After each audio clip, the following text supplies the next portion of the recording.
As always, if you see this down the road, then just skip on forward. Man, have we got a lineup. All right, we're starting out with Matt Herron, Scott Canterbury. We got Wes Logan, John Cruz, Brandon Polinick, Lee Livesey, and Brian New. We got some heavy hitters here. So, guys, this is going to be a fun conversation. Are we live?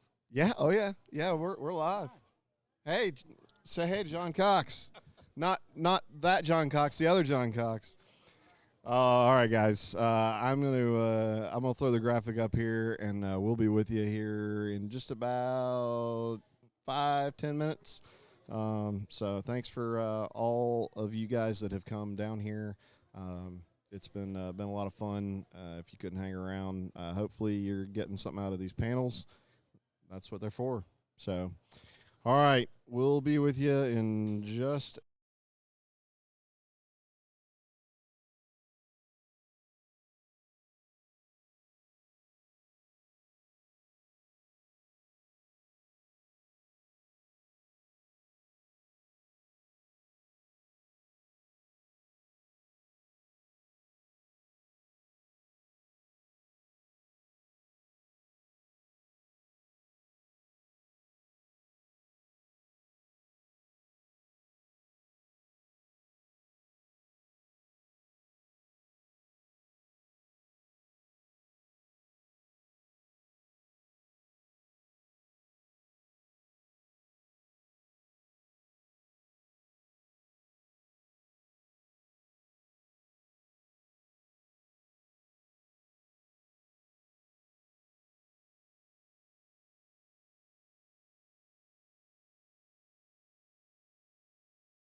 And by the way, my name's Tony. I want to thank you guys for showing up because you guys are the ones that make all this work.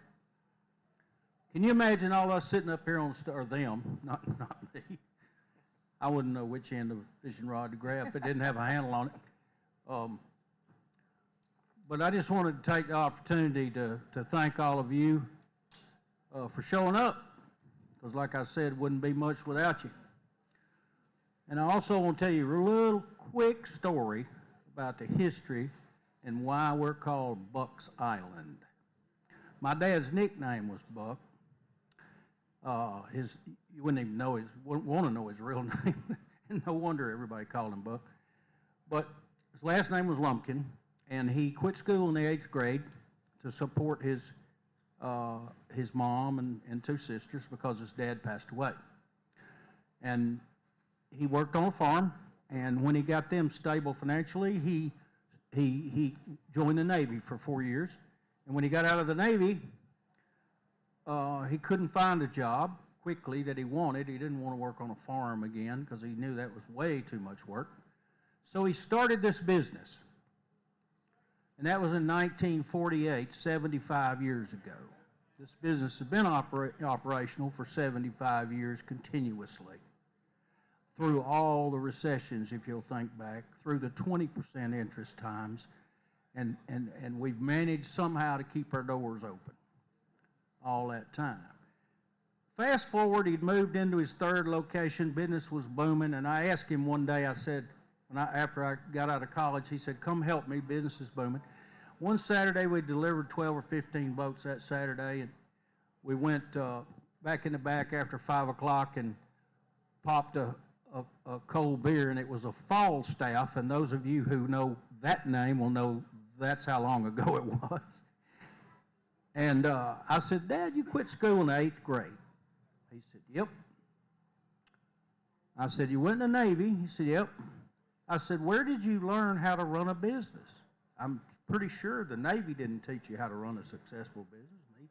He smiled. He said, son, I learned it in Sunday school. I said, what do you mean you learned it in Sunday school? He said, I learned in Sunday school that if you treat customers like you want to be treated, you will never run out of customers.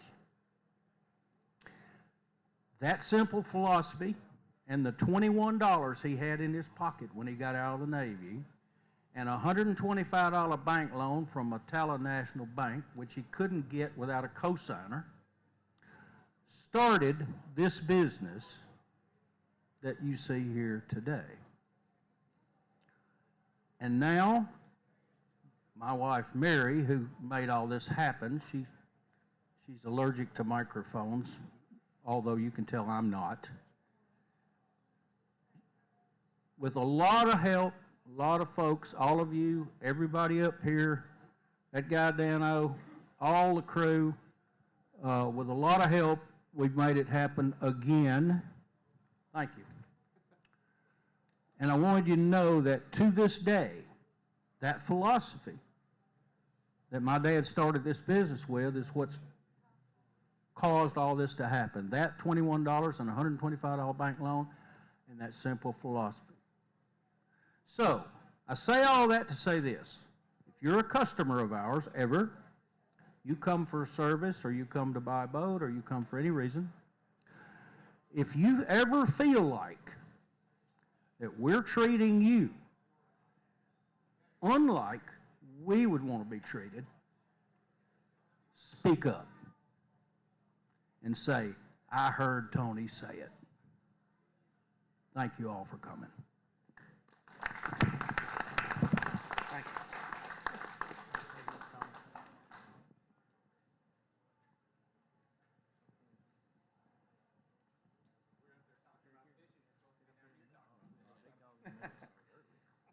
You're good. He had you seat held for a minute. Well, here comes our headliner seminar for the day, and I got to tell you guys, this is one of the most impressive groups of anglers I've ever seen in one place, other than at a Bassmaster Classic. Let me get you some introductions. South Carolina, Brian New, FLW Tour Pro, went to the Opens and qualified in his first year for the Opens, won the first Elite Series tournament he ever entered. He's now in his early part of his third season. He's got a win, and he's almost $500,000 in less than 3 years in his career.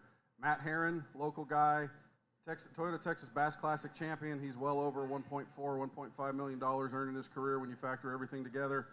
Matt's owns this river. What? Way over 2. Sorry, I got to be correct with him. Scott Canterbury, 2019 Bassmaster Angler of the Year. He's an FLW Tour champion. He's also one of our local guys, knows this river well over $1.2 million, $1.5 million in his career, but when you factor everything else. Brandon Polinick, the reigning Bassmaster Angler of the Year, 2-time Bassmaster Angler of the Year from Idaho. Know nothing about this river. Know nothing about this river, but he is, plenty of bass, probably. in his Bassmaster career, he's over $2 million in career earnings with 6 wins. Wes Logan, another local boy, gone good sometimes. Wes won the Elite Series tournament on Neely Henry a couple years ago. Really proud to have Wes as a part of our team and our family. John Cruz, many year professional angler, 2-time Elite Series champion. He is $1.6 million in his Bassmaster career. He is the owner of Missile Baits and Missile Jigs, one of the best minds in fishing, a great businessman and a great friend, and also a Bucks Island family member. And then Lee Livesey from Texas. You guys have seen him put 100 pounds of bass on scales at Lake Fork. He is an absolute masher, of 700,000 plus in his Bassmaster career in a very short career. Still, what, you're in your 4th Elite Series year? Is that what it is? Your 5th? And he's almost at $1 million already. 4 Bassmaster wins. That is Lee Livesey from Texas. Guys, please, this is one of the, you've got multiple, probably 30 Bassmaster Classic appearances, if not 3 Angler of the Years, multiple wins, multiple tens of millions of dollars won in their careers. Please welcome these guys. We're very appreciative to have them. So I gotta say, I'm gonna put you guys on the spot now a little bit. You guys have been a little bit of bumps on the log. You gotta have questions for these guys. These guys are like the deal.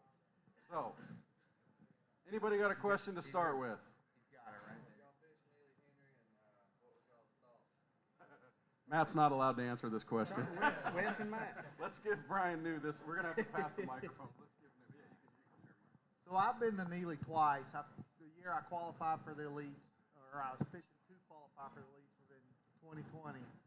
It was in the fall, and I finished 100. Had a really good practice and really bad tournament, obviously. Then we fast forward to the next year when I qualified, I top 10. We had a big flood that week. It was kind of weird, something I've never seen before. The river flooded. They were jerking the water so quick. The lower end of the lake, dropped. It was down a couple feet, and the river was up several feet. I actually, I think that's why I had a good tournament, because I had places that the fish were where you couldn't get to them. The water dropped, and it pulled them out to me. And, I really liked it. I had a lot of fun. This place has got a lot of fish in it. And that week, I think it was good for me, at least, because of that flood. It forced them to obvious stuff. Current, and then, I was catching them on a lot of different things, but, chatterbait and a jig and a shaky head around docks and little rock places in a culvert. But really good lake. I really enjoyed it. Now you get to hear from an expert. Grew up here, fished here my whole life, and I'm fortunate enough to say I've seen this lake at its very best, and I've probably seen it at its very worst. It's a resilient lake. It's a very fertile river. Coosa River, we're all blessed to live here on the banks of it. The capabilities of this river, what it can produce, is phenomenal, just from the fertility of the water and the forage base that's here. We're putting increasing pressure on it, and it's, all lakes, I don't care where you go, they cycle up, they cycle down, and a lot of it's due to, productive spawns one year, not productive spawns the other. And we're kind of she's holding her own. She needs a little help. We need a couple of good years of spawn, but it's still, you can look at myself, Scott, Wes, it's still a phenomenal fishery to prove, as a proving ground and a playground for us to learn our craft and be able to go around the country and apply it to what we learned. But you know, the only thing I hope for is in my, you know, in the years that I have left, that we get to see this thing cycle back up to when I seen it as a kid. But it's still a special place, and I'm fighting for it. I've made ruffled a lot of feathers and made a lot of folks upset, but it's all for the good of the river, and I'm gonna continue to do it, and hopefully we're gonna get some stuff addressed. We're working on it, and we all deserve it. It's all for the good of the community. We all, you know, everybody thrives off of it, and it's our drinking water. It's our pleasure source. It's a valuable piece of our history, so we need to take care of it. I'm about the same as Matt. You know, I grew up fishing here, and it is a great fishery. It's really diverse. Got big spotted bass in it, and it's got great largemouth fishing. The habitat's good. Watercolors usually got some good watercolor in places, so you're able to fish different techniques. The upper end of it, I've seen it when it was predominantly largemouth, and you could catch really giants, and now it's predominantly spots. Clear water up there, current, but the spotted bass fishing can be really good at times. So I don't want to take up too much time, but I think it's a great fishery, the whole Coosa River from one end to the other. I love it. I'm blessed to be here. We'll hear from the other guys. I've been here twice, and it's actually been really good to me. I made the top 12 here when we fished the Open in the fall. I think I threw a buzzbait 8 hours a day, every single day, and I caught them in, I think, the first 45 minutes, and then never had a bite the rest of the day. And then when we came here for the Elite, I think I finished 14th or something. But what I noticed is that these fish move a lot. You know, whether they're in the backwaters or out on the river, it seems like they fluctuate with the water levels. They move, they follow the bait. And so one thing that's always helped me is not getting stuck in just one area or doing one certain thing. If you know, you can throw one bait, but you do it in a lot of different areas, or you fish kind of one area but do a lot of different things in that one area. Wes, you got that right in front of you. Let's talk about your home river there, bud. Yeah, it's been really good to me. I can't complain about it. I grew up here, and the whole Coosa River, I mean, is really special, like these guys have said. But like, I wanted to allude to how good of an angler this guy is because it took me my whole life to understand that you don't fish an area here. Like, you bounce around, do this, do that, and the fact that he can be here twice and understand that just shows the capability he has. But that's why he's Brandon Palaniuk. But he hit the nail on the head that I know about this place. Like, you can. I'll run 20 minutes and go fish something completely different, turn around and run 30 minutes back the other way just to get a bite here, get a bite there. Like, hardly ever do you sit down in an area and catch, you know, all of your weight. So that's one really big key that I know about this, and that's from one end to the other. It's not just Neely Henry, because they all kind of fish the same. They're really similar, and then they're really different. It's just kind of how you want to approach them, but that's kind of my take on it. Yeah, I think Brandon stole mine because I was getting ready to say that since the water fluctuates and there is so much current, it reminds me. I live in Virginia, grew up fishing the fisheries over there, the tidal rivers. This place somewhat reminds me of a tidal river. The fish stay shallow almost year round, and they move a lot. Like, you can fish a shallow piece of cover, whether it's a laydown or a dock or whatever it is. You catch one on it, come back 2 hours later and catch another one on it. Then you come back 2 hours later and you can catch another one on it. And if you sat there all day, you'd probably see multiple anglers come by the same piece of cover and catch fish on it. So that's kind of how tidal fisheries can be. So the fish move around a lot, what he alluded to.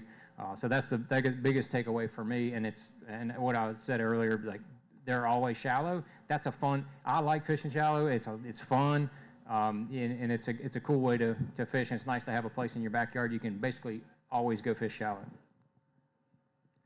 Good answer.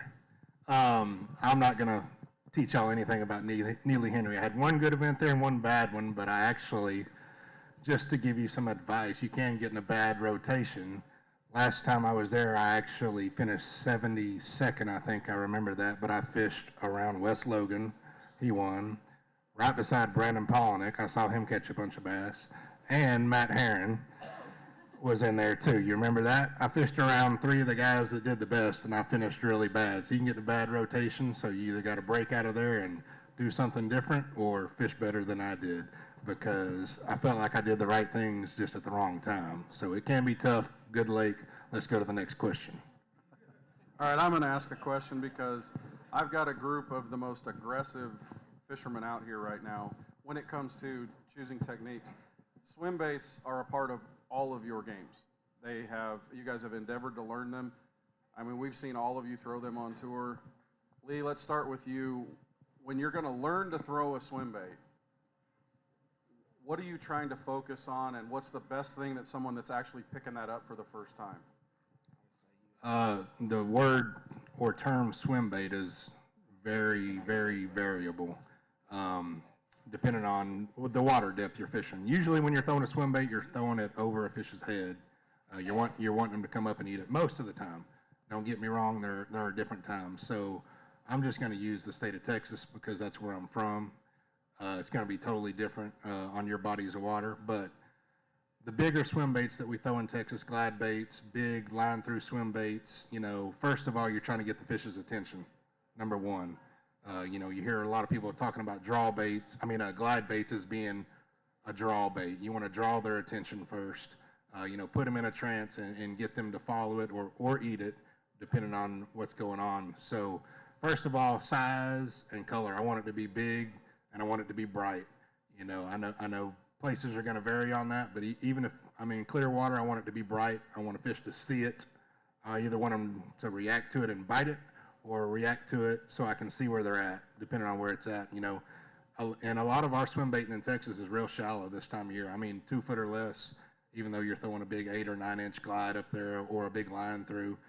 So it could differ here. We could be fishing Lay Lake this week, throwing a 3-inch swim bait, a little Kitech or something over a brush pile for a suspended spotted bass, or you could be at Table Rock, throwing the same 3-inch Kitech on the bottom, catching smallmouth and spots, or you could be in Texas throwing a 10-inch glide in a foot of water. But it's still the same. You're wanting to get the fish's attention, and a swim bait's real natural movement, natural colors. You're wanting them to think it's a shad or a brim, depending on your bait fish. And for me, it's about draw power for the bigger baits. And the finesse baits right now with live scope and forward facing sonar is huge, obviously, which I'm not good at that. So that's somebody else's. But for me, it's all about draw power and keeping it in your hand. Don't be scared of a swim bait. It's no different than a spinner bait or a swim jig or anything. It's just a swimming lure that you're mimicking a bait fish with. So don't be scared of it. Just go throw it and catch bass on it. Brandon, I'm going to have you answer that question too, because you've dedicated a bunch of your career to that, and you did it out in the West where it all kind of started. How have you adapted what you've learned out there to bodies of water all over the country? Yeah, when I think swim baits, I'm thinking 7 inches or bigger, or 6 inches or bigger, right? A 6-inch mag draft or bigger. Anything less than that is still technically in the swim bait category, but those have different characteristics as far as how the fish will react to those. So when you talk bigger baits, one of the biggest things to keep in mind is ambush points. And an ambush point can come in a lot of different forms. That can be a shade line, a grass line, a long steep point with a steep break on it, a dock, right? It's typically some sort of edge. It doesn't have to be a hard edge, right? It could be a shade line, which is creating an edge. But it's generally somewhere those bigger fish want to hide. They're fat and lazy, and all you're doing is you're handing them a bag of Doritos, right? So if I asked you and you're sitting on your couch in your living room and I'm like, hey, you want some Doritos? You might be like, nah, whatever. Like, you're not going to walk up, go to the other side of the house in the kitchen, grab a Dorito. But if I walk by you and I have an open bag of Doritos and say, hey, you want some Doritos? You're probably going to stick your hand in there and grab a handful of Doritos. That's essentially what you're doing with a glide bait, right? Is you're putting something in front of their face that is hard for them to resist. Now, whether or not they are going to actually eat the bait or follow the bait is very different. But you're going to get their attention generally with it. I think it's just basically you're taking a cheeseburger and you're smacking them in the face with it while they're sitting on the couch. That's what I was thinking. And he's like, you must be more finesse with your glide baits. I am actually more finesse. I will throw big baits. Like Lee said, throwing them shallow. For me, I always thought you had to have clear water because that's what I grew up on. Everyone talked about if you're throwing a swim bait, you got to be around clear water. But fishing around a lot of like the Texas lakes, the southeast. What I have learned is that water clarity is all relative to your depth. If the fish are in a foot of water and you have 6 inches of visibility, they can see half the water column. So a big swim bait, they can find it, right? If they are around a piece of cover, a stump or a dock or a bush or something, and they're in a foot of water with 6 inches of visibility, they will eat a big swim bait. It doesn't have to be a big square bill or something. And I've done that a lot in a lot of places where that's a bait that they don't see all of the time. And then so you just get a different reaction. And I've seen it many times where you can throw a regular, a regular size, even a 6-inch swim bait, through a place, nothing. You throw an 8-inch bait, all of a sudden here comes a 6-pounder. They will just let it go by. James River, when I won the Open there, I could catch 2 to 4 pounders on a 6-inch mag draft making the exact same cast, like down this line, and then I would quit getting bites, and I would make 10 or 15 more casts, not get a bite, pick up the 8-inch mag draft, make a cast, and catch a 6-pounder. Like the fish is sitting there the whole time just watching a smaller bait go by because the juice isn't worth the squeeze. Like he doesn't want to exert the effort for a 6-inch bait when he can exert the same amount of effort for an 8-inch. All right, do we got any other questions now? Okay, what's up?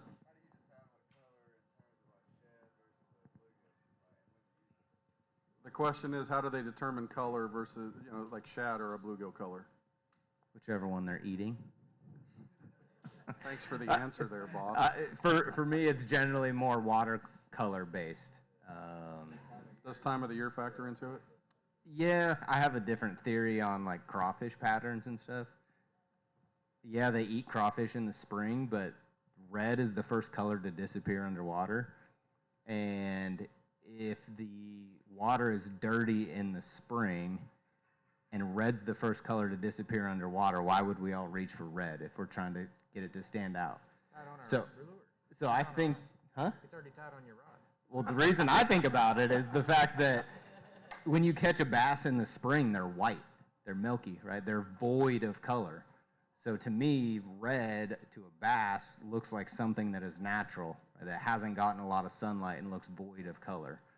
So I don't always think of color the same way as everyone else. That's why black works really good for smallmouth in clear water, because black is absorbing all of the light spectrum. It's absorbing all of the colors. And so like when you catch a bass in Florida that's been living in the grass, getting a ton of sun, his back is almost black. But when you catch one out here early in February and the water's dirty, he's white. And so I always think of colors that way, of like what's actually showing up and absorbing light and what's not. And there you go, Brandon Polinick with his not degree in biology. Let's take the same question here from you guys. On your bodies of water, how do you decide colors? And it's going to vary because you're going to have, on your home lake's going to be different compared to these guys. Let's take the same question, Brian, with you, and then let's move it on down the way with the other guys. Yeah, I kind of go back to the time of year to a certain extent, and where I am in the country also. Like Florida, they eat a lot of brim. Well, we think of brim or bluegill as like this green pumpkin and orange and yellow and blue bait. Well, in Florida, a lot of times they're black or really dark, kind of like Brandon was talking about. The bass in Florida are really dark. That's why black and blue is really good a lot of times down there because of the tannic water, and they're just dark. But as far as shad or bluegill or crawfish, I kind of go time of year and also where I'm at, whether I'm fishing shallow or deep, or if I'm fishing docks and I'm seeing a lot of brim around the docks, of course I feel like there's a good chance they're eating brim, so probably gonna swim a brim colored jig or brim colored buzzbait, that kind of stuff. In the fall, you're fishing around in the creeks and there's a lot of bait around. I'm probably gonna throw a white buzzbait instead of a green pumpkin one. So that's kind of where I go to a lot of the times with colors. Obviously, there's exceptions, but it's kind of where I'm at with it. Matt, you kind of do a little bit of custom stuff. Would you go ahead and give him that? You kind of tend to change colors on the fly a lot. So kind of describe where you start with and kind of how you do, especially with your jigs. Well, my jig's what I always call is a trigger color. I mean, I'm really observant. Like You know, if they're feeding on shad, or they gray, or or the yellow, like this stripping shad here got yellows and golds, and bluegill, or the tails orange, or the chartreuse. I'm more about what I call trigger colors, because in the real world, in a bass, he doesn't see a crawfish or a bluegill laying on the bottom, and it just lays there, so he can look at it for hours. That saying, he knows he's going to get eat, so he's fleeing. And most of the time, what I call a trigger color is kind of like waving a red flag in front of a bull. If they're feeding on bluegill and those bluegill have chartreuse tails, that's when I start paying attention to, kind of highlighting my stuff yellow, or, if they're like on the Coosa River right now, you got a lot of, we call them goggle eyes rock bass. They're colored up, the fin tips on them right now is colored up bright orange. And they feed heavily on those things. And so I pay attention to a lot of trigger colors. But as far as base colors, I think your blacks and your green pumpkins are your base color, and you're just going to tip it out and highlight it up to kind of resemble whatever you think they're eating. But I do use what I call trigger colors. Scott, touch on your color choices. Yeah, I'm pretty much about the same way. I'm going to talk about swim or just jig colors but if I were in my jigs, I carry a couple of different black and blues, or to be a solid black, a couple of different green pumpkins, whether it's a green pumpkin with red flake or it has a little blue in it. I got a couple of different brim colors, and then I got some shad colors. Pretty much all I got. And then the way I do my accent colors or my trigger colors is I'll change my trailer more than I do anything. I know Matt, he carries a bunch of skirt colors, and he'll end up adding a few skirt strands in of whatever he wants. I'll change my trailer. I may use a black and blue jig and change over to a green pumpkin trailer or something like that if I want to change it up a little bit and try to show the fish something a little bit different than some other people are doing. Maybe, I got every color dye imaginable in the boat, as well as far as just tipping my trailers a little bit too. But that's pretty much, I don't carry but probably 10 or 12 different color jigs, but I carry every color trailer imaginable, plus I can change it up with dyes. Wes, go ahead, answer that question for me on your perspective, and then John, I've got a little different twist for you on it.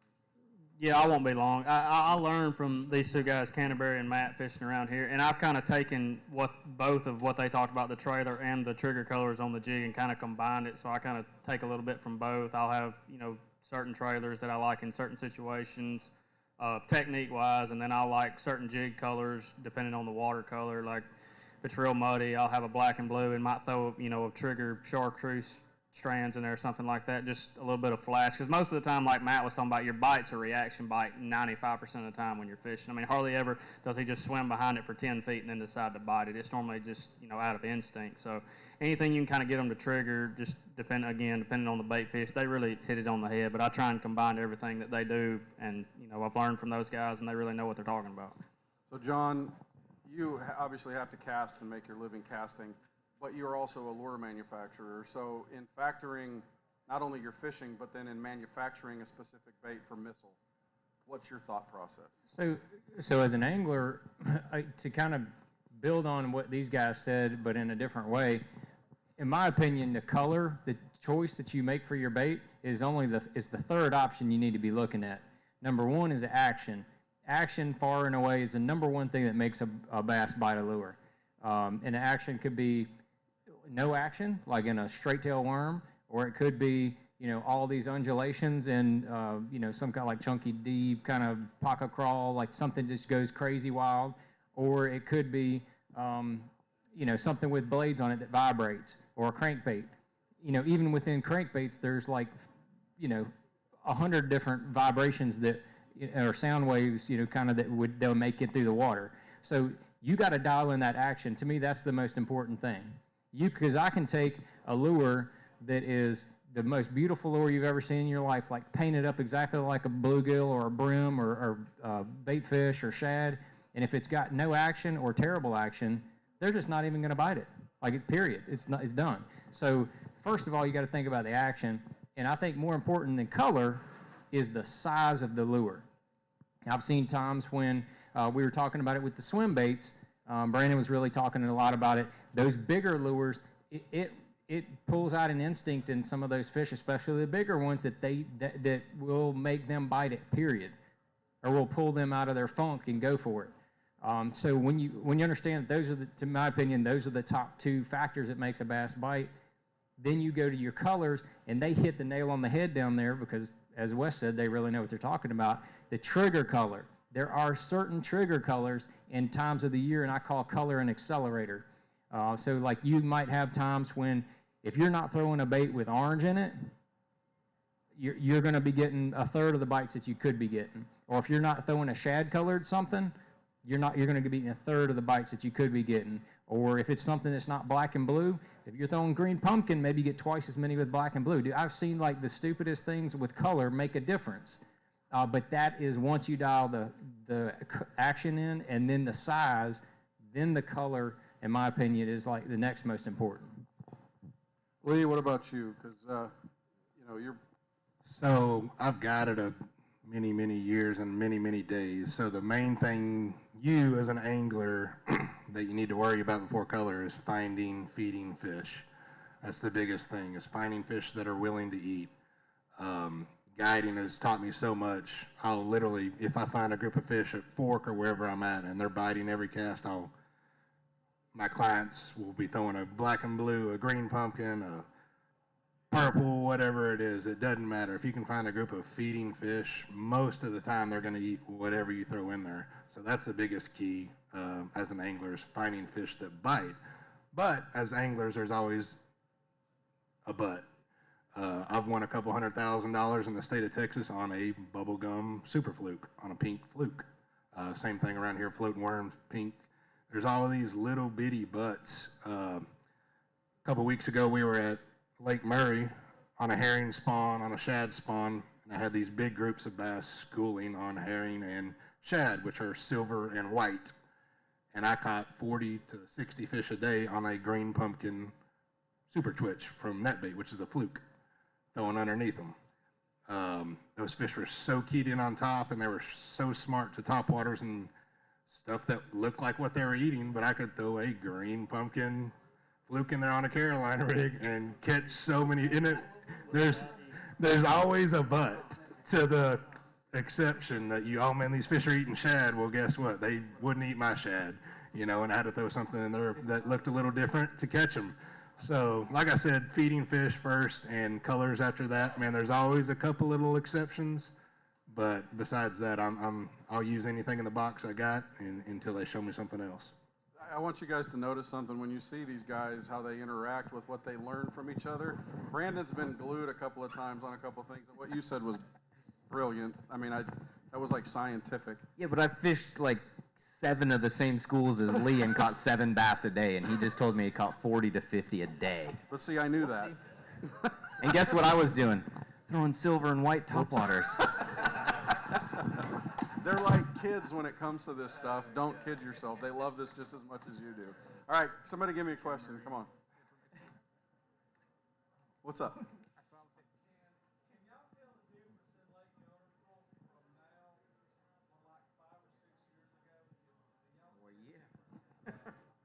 The question is, can y'all tell the difference between Guntersville now and 4 or 5 years ago?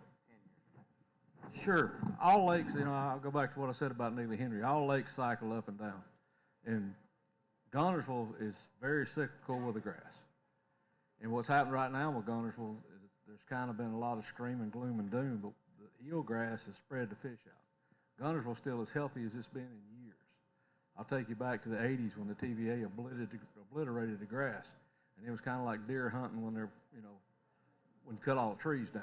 There for about 5 or 6 years, Ed Geddes and some of those guys, Don Snyder, it was just unbelievable, the 40-pound bags that they caught. But yet, if you go to Guntersville right now and you look at every parking lot, there's about 12 states represented 7 days a week. It's getting absolutely blistered, and it still puts out and puts out and puts out. But it'll go up and down. It depends on the spawn of the year and the health of the grass. And Guntersville still as healthy and good as it's ever been. And I'm gonna add, as a media person, having covered this sport across the country, I see the same complaints from people like you, who look at stuff and say things like, I'm fishing the same waypoints I've fished for the last 5 years and I'm not getting bites. Well, the lake's not dead. something changed, whether it was the pressure, whether it was the grass, as Matt said, those fish moved. And what makes these guys the best in the world is exactly what Lee said, finding, feeding fish. And if they're not on it, they're going to move. And I mean, if they make 5 casts and don't feel right, they're gone. Trust me, as a photographer, sometimes it sucks because I get my camera, oh gosh, they're leaving again. But stay on fish that are feeding and you'll catch more of them, period. All right, another question. Okay.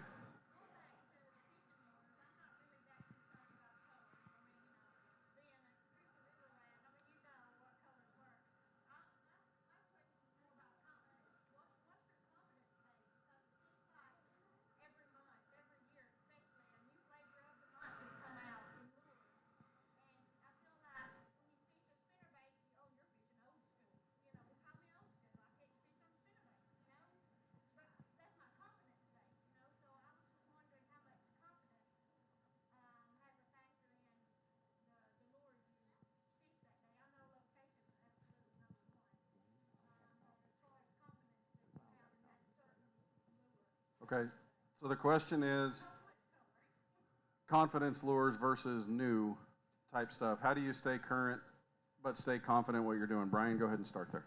Yeah, so I think that's another big thing is the confidence. If you have confidence in what you're throwing and confidence in where you are throwing it versus one or the other, only confidence in where I'm throwing it but not the bait. If I have confidence in both, I know in my mind that I'm doing it the right way. And when you know that, chances are you are gonna do it right.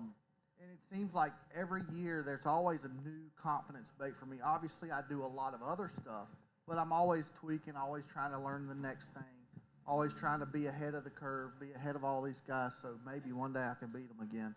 And it seems like every year there's a new bait. Like before the Kitech got super popular, that for about 1 year, that was my deal. Everywhere I went, I called them on it. And you know, every year it's something different for me. But like you said, I think it's just, there's always something that you truly believe that is the deal. And obviously it's not in every situation, but if you have a lot of confidence and you believe in what you're throwing, obviously where you're throwing it, your chances are going to be a lot higher. Go ahead, Matt. It's always neat to play with new lures. It's always neat to show them something they haven't seen, whether it's a new color or whatever. But for me, if you got in my boat today and you looked in there, you go, this guy's boring. Because I can't haul everything that I want to haul, so I keep it down to basics. I mean, I've got 2 or 3 colors of black and blue, 2 or 3 colors of green pumpkin, a couple of just, I mean, it's basic. Because I'm kind of like Lee. I'm all about the right zip code, finding feeding fish a lot. The only thing that I'll add that, to me, you know, your basics are always going to work, whether it's a trick worm or a flirt worm or a Senko. They're always going to catch bass, and to show them something new is pretty cool. But my big thing is fall rate of fall. I mean, I'm always tweaking, especially if I'm throwing, you know, something that's either suspended in the water column or even a worm. Sometimes they want an 1/8 ounce weight, sometimes they want a 3/4 ounce weight. But what I do is just by paying attention to where the strikes are coming from. Are they coming on the fall? Are they coming on the bottom? Are they hitting it as soon as they hit the water? That right there is going to clue you in on kind of what water column they're at. And I think that's as much important as anything. Yeah, I think if I'm going to talk about my confidence lure or my confidence bait, I'm sort of with Matt. I'm a confidence in a jig. I'm going to put a jig on. I'm going to flip a jig no matter where I'm at if I've got confidence in the right area, like Brian was talking about, because you can't cover enough water with a jig to find fish everywhere we go across the country. But my confidence lure, 100% is a jig, and then it's figuring out the rate of fall, whether it's a 3/8 or a 1/2 ounce. If the fish are biting on the bottom, you want to keep it on the bottom. If they're biting it on the fall, sometimes you can get them to react with a faster fall or a slower fall. But if I need a bite, I'm just like a lot of other people. If I need a bite to finish out a limit, I got a shaky head, T-Mac worm like a trick worm or something, straight worm for a shaky head. If I need a bite, that's going to be my confidence. I throw a drop shot a lot. Everywhere we go, I have an X-Zone deception worm in green pumpkin blue rigged up in my boat. Sometimes it sits at the bottom of the pile, sometimes it sits at the top of the pile, but it is always there. To your point of a spinnerbait, if you pay attention the last couple of years, there's actually been kind of a resurgence of spinnerbait fish or tournament wins being caught. Ask Canterbury. And so one thing I always think about is like, okay, what caused that? And you can look and say, well, a bladed jig, a chatterbait, came out 8-10 years ago, or like when it really started getting popular. Well, there is now a whole population of fish that have seen more chatterbaits than they have spinnerbaits, and now your 3, 4, and 5 pound fish have been conditioned over their lifespan to a bladed jig and not a spinnerbait. And so now you can, throw a spinnerbait in place of a chatterbait and actually get more bites because those fish haven't been conditioned to it. So old school can become new school as those fish populations kind of regenerate. You hear that, Matt? We might be all right again someday. There's still hope. Wes? My deal is like, yeah, you're always going to have, all these guys, me, myself's going to have a confidence bait for sure. And one thing I've noticed fishing against these guys for the last 3 or 4 years is I've gone into tournaments, some of the tournaments I've done really bad in, and like I knew how, or had an idea of how I thought the tournament was going to get won and how Lee was going to catch them, or Brandon was going to catch them, or Matt was going to catch them, and tried to chase that deal. And if that's not your deal, like you may go get one bite over here and go get one bite over there, but like if you don't have confidence doing that, like if that's not your thing, it's probably not going to work out. Now, some of these guys are really good and their deal is everything. Like, I mean, they're just good at everything they do. But me, that's not me. Like these last few tournaments, I've just put my head down and went and did my deal. And from some execution errors, I would have had 2 really good tournaments. But, I mean, it didn't happen that way. That's just part of it. But I still fished the way I wanted to fish and just let the chips fall where they may. So from a confidence standpoint, that's what I'll give you. Like, go do your deal. Don't worry about what everybody else is doing in a tournament situation, and just go fishing and see what happens. John, you did a blog on Bassmaster last year that talked about some of this kind of stuff. So touch base on some of that. Yeah, so, I mean, I think that when I've had a string of mediocre, a little less than mediocre finishes, not necessarily bombs, but they're subpar finishes. And a lot of that, I think, is attributed to just kind of getting out of my confidence lure zone.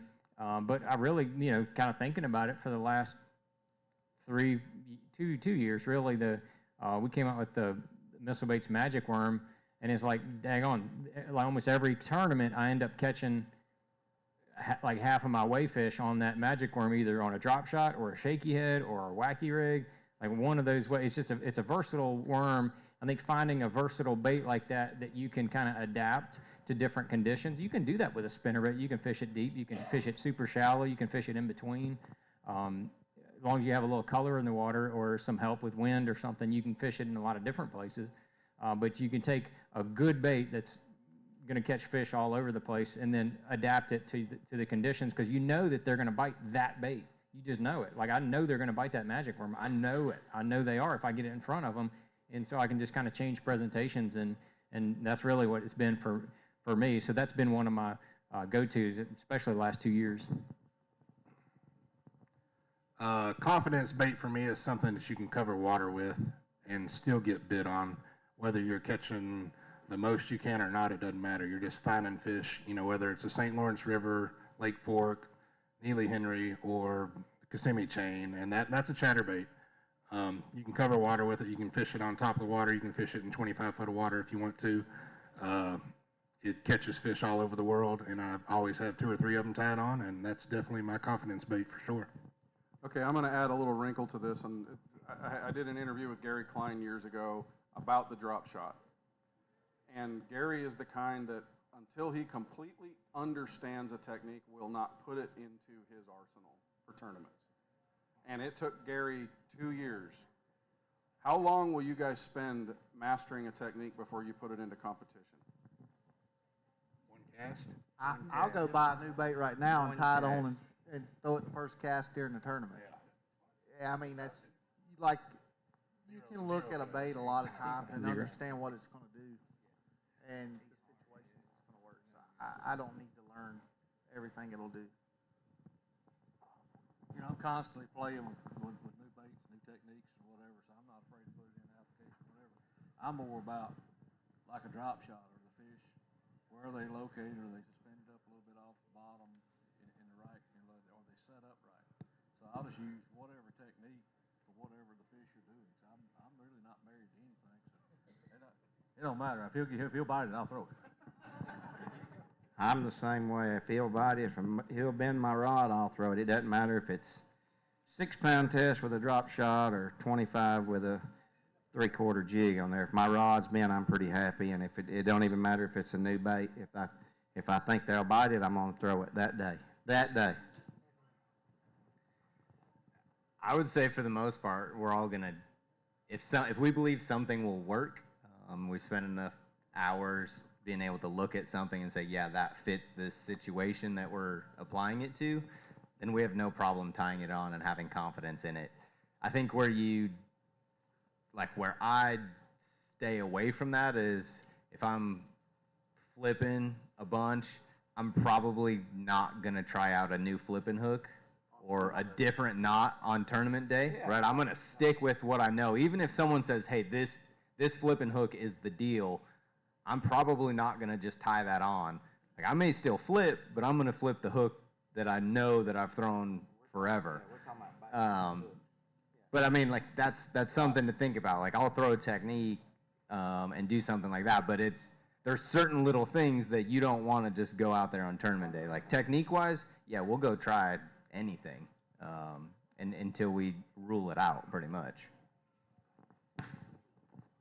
Yeah, I mean, I'd say I agree with what these guys are saying, but going back to the confidence thing, it's going to help you if you've been able to throw a bait before you get into a tournament situation, if you've had a few bites on it.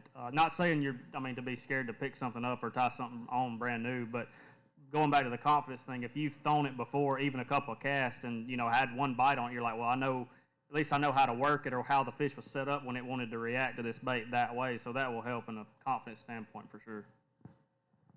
So when the Ned rig came out, I was like, cool, everybody's crushing fish. I read this article by Ned Cady, and apparently I didn't pay attention very well, and I saw he's catching 40 and 50 and 60 fish on one rig, and I'm like, daggone, he must be fishing this thing in the abyss of where there's no cover. It's like, all right. So I get out there, and I fish the Ned rig, and I catch a few fish on it, and I fish it for over a year. But you got to remember, I see that ball head, and I'm thinking shaky head. So I throw the thing out there, and I'm dragging it on the bottom, and then you catch a fish every once in a while, and then you catch the bottom about every third cast. So I broke off a ton of them, and then lo and behold, through Missile Baits, we did a press release, and I sent it out for a new bait we did. And who lo and behold, who calls me is Ned Cady, the guy who they named the Midwest Finesse Technique after. And he's a super nice guy, super generous, and I started asking him questions about the Ned rig, because I didn't really understand it, apparently. I really didn't understand it until I talked to him. And he said, I was asking him about his whole setup. I was going through the rod and the reel and the line, and we got to the line, and he's like, yeah, I just use like a 10-pound leader. And I'm like, wait, time out. You're throwing a 1/20th ounce head on 10-pound test? Don't you think that inhibits the action? And he's like, nah, I want to keep it off the bottom. I'm like, wait, time out, hold on. What do you mean you want to keep it off the bottom? And he's like, well, if it hits the bottom, I'm going to lift it back up so it'll glide back to me again, and then when it hits the bottom, I'll lift it up again, and then it'll glide back to me. He's like, that's when you get bit. I was like, so you don't drag it, or he's like, no, if it's on the bottom, it's not where it's supposed to be, and you need to, I was like, oh, well, I've been totally fishing it the wrong way. Like, my mind was blown, and then, at that point, I kind of understood the whole Ned rig thing, and it made a lot more sense to me. So, I appreciate that. In order to get, I appreciate that. I'm learning right here. No problem. So, when you talk about new techniques and understanding them, I kind of halfway understand the Gary Klein comment, but he is like, He's extreme. He's ultra extreme. That was exactly what I was going to say. He's ultra extreme on everything he does in his entire life. So that doesn't surprise me he would say that. He said the same thing about a chatterbait, too. Yeah, I can say that. But, I mean, you just tie it on and throw it. I don't get it. But anyway, so that technique was one that, once I understood it, I've caught a whole lot more fish on it, and it makes a whole lot more sense. Yeah, same answer for me.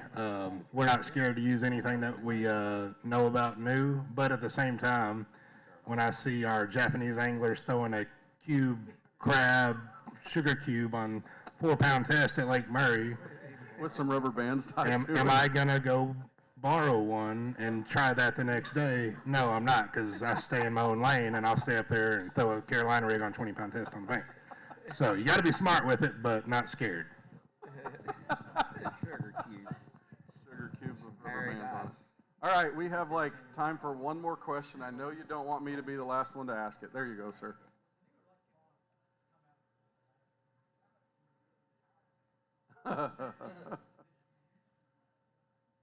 So the question is, with the new electronics, forward-facing sonar, Brandon, he just spent the whole last week doing it. How much do you rely on it with old techniques now? Not enough. Not enough. I mean, I think that says it all. I somewhat stuck in my old ways. I know that I need to change. I do use it, but not enough.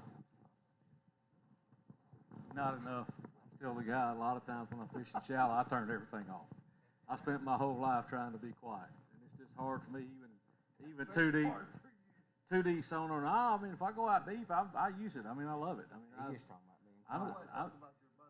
you said what techniques we use currently. So currently, you know, I'm the guy, if I'm up in the dirt fishing in 3 foot of water, the only thing on in my whole boat is a GPS. My most important tool in my boat is my Lake Master card. Our mapping is phenomenal. You know, I apply what I do. It speeds up my game tremendously. You know, the normal person goes down a bank or goes fishing, whatever they're doing, and they get a bite, and they never relate to looking at that map card and how I turn one bite into 20 bites, just like that. Just because you know, I'm always asking why. I get this bite, and I'm always looking at my map card, and I'm like, why was he here? And I'm looking at other areas. Is there anything just like this? And I'm always trying to, you know, improve on what I'm doing. But no, when I'm up there shallow, I'm not the Japanese going down there with a sugar cube and looking out in front of the boat. I'm not that guy. That's what one bite is a maybe, or 2 bites is a maybe. 3rd bite is a pattern. He's trying to put together a pattern by looking at his mapping. But I just touch a little bit on forward-facing sonar, and it's something that I really did a lot with this winter and the spring crappie fishing, and it's helped me a lot being able to watch my jig, the rate of fall, getting it into the school of crappie or whatever. But you learn so much with these forward-facing sonar, not necessarily just seeing the fish or seeing the brush pile. I can watch my bait. I can watch a crankbait that's supposed to run 6 foot on 10-pound line run 10 foot, and I never did know it was running 10 foot. One that was supposed to run 12 foot, I can make a long cast with it and watch it come back, and the maximum I can get it to is 8 foot with 12-pound line. If I go to 8-pound line, I can see it get down to 10 foot or whatever. But learning differences in what just your baits do, how fish react to baits, it's really been mind-blowing to me to see all this in the new technology and learn those things with forward-facing sonar, if I'm going to touch on that. But how much are you using it on techniques? Techniques, old techniques that I had flipping a jig. I watch my jig fall. I don't turn mine off. If I'm flipping a tree or something, I'm going to watch my jig fall. Behind you, and they're going tick, tick, tick, tick. If I don't never turn it off. If they bite it during practice, they'll bite it during the tournament with it on. I never turn mine off. Okay, now I'm going to let these last 4 guys answer these in order of the Wes, you know. Oh yeah, Brandon, you're last. Yeah, make Brandon be last because he'll tell you the goods on it. Now I was going to touch on the same thing Matt said. Not really forward facing, but the Lake Master mapping for the way I like to fish, you can break it down like so fast. And what's crazy to me is you notice like once you get a deal like dialed in, you'll look on a map and there's really not a lot of times not that many places that set up the exact same. So even though these rivers and places we fish are really big, when you get really dialed in and know what you're looking for, it shrinks the whole place tremendously, and you can do that. You know, us as anglers, we need to break stuff down really fast because we've only really got 2.5 days of practice and maybe on somewhere we've never been. So the faster we can break a place down with the mapping the way it is, you know, it really helps us. Lee, you next. So I am anti forward-facing sonar. And I'm not talking bad. I mean, I'm with a great company, Humminbird. I don't like it. I don't like to use it. And I know I'm not really answering the question. I'm just talking because me and Brian New talked about this over breakfast. You don't have to have it. You don't have to use it. Is it amazing technology that helps all this stuff these guys are saying? Yes. I've won 4 Bassmaster trophies in the last 3 years without it. He won one last year without it, probably. He won one the year before that without it. He's won multiple NAOI without it most of the time. He won AOI without it. He won without it. Matt's won without it. So you do not have to have it at all. I didn't have a transducer on my boat all year until the Classic, and I didn't use it there. And I top 10 or won everything and got 15th at the Classic. You don't have to have it. You don't have to use it. And there's 2 types of people, you know. There's Takus and there's myself, you know. We're fishing totally different fish, 4 totally different fish, and it's always a lot harder on my end than it is his end, it seems like. But at the end of the day, you're fishing for the 5 biggest bass you can catch, with how you're confident in catching them. And, you know, obviously I have to fish different techniques than Taku is, or if Brandon's doing it, whoever's doing it.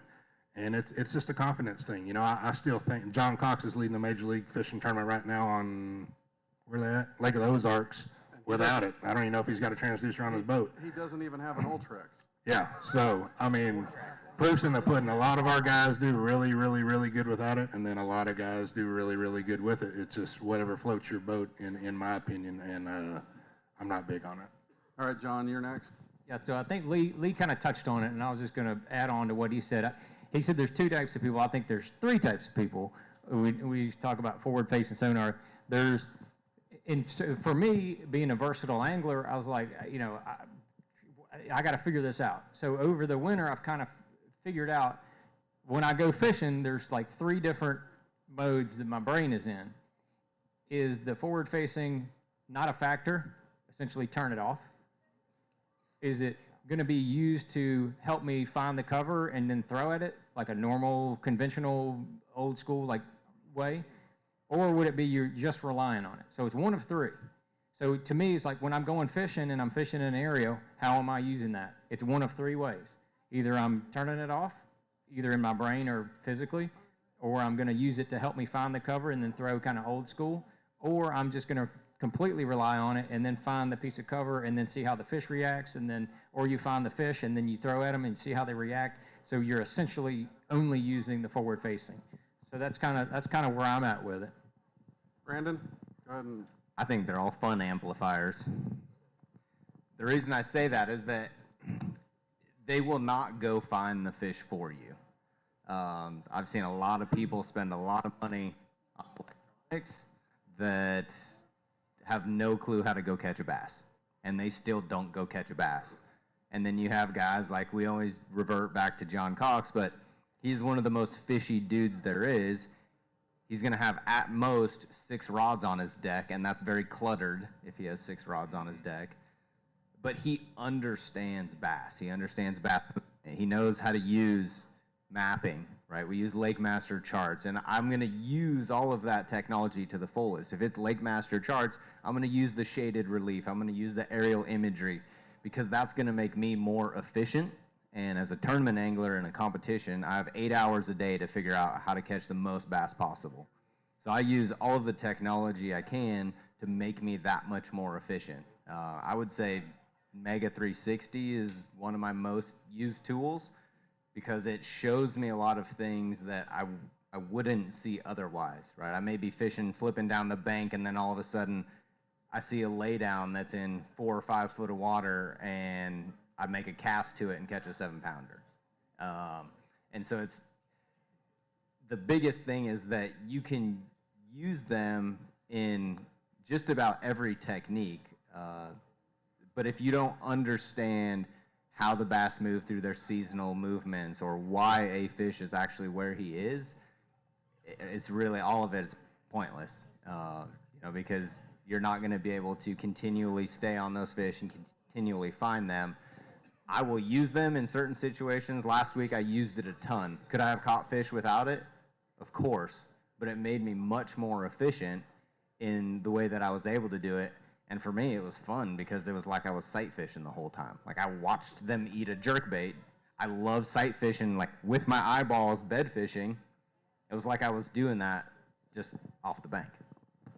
So, to add to what you, all amazing answers, but to add what it was, that tournament last week at Santee was actually won by a guy flipping with live scope, but here's how it worked for him. He had the same 3 rigs tied up with different sinkers on them, and he watched how the fish responded to it to see which sinker size he needed to flip in there. So he didn't use it to live scope the fish, but he saw how the fish were responding to a quarter, a 5/16, and a 3/8 weight on the same lure, with the same line, with the same rod, with the same reel speed. So there's different tools, as you've seen. And again, this is probably the best panel we've ever seen come through here at Bucks Island. That being said, folks, thank you very much for coming to Fish Fest. Tony wants to say one more thing. We are going to have the raffle here in just a minute, but please, these guys are here for you. Sign autographs, get pictures, and then we'll get the raffle set up. Tony.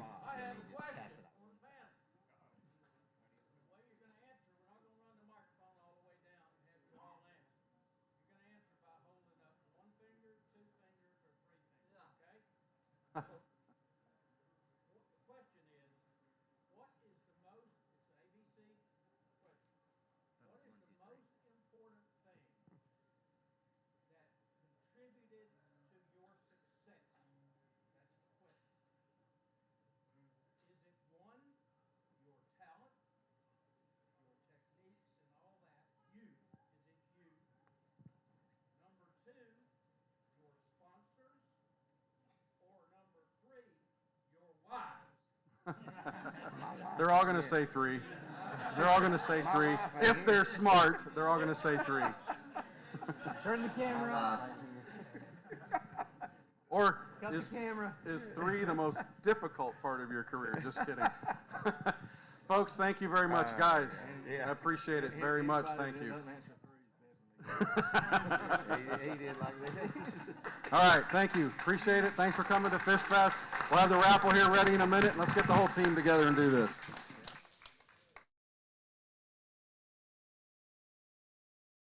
Let me get unmuted here. All right, guys. Well, that's going to do it. We are done. So thank you so much for tuning in and watching. I hope you've learned a few things. That was a fun panel. Guys, that's it for Fish Fest. Thank you so much for those of you guys that came. And guys, we look forward to hopefully doing this again next year for our 6th annual. So y'all get out there and go fishing. Have a wonderful afternoon and evening, and we will see you. Of course, if there's anything we can do for you at Bucks Island, boats, service, tackle, parts, anything, don't hesitate. Reach out here via Facebook, text us, call us, whatever you need to do. Just give us a shout, and we want to do whatever we can to help you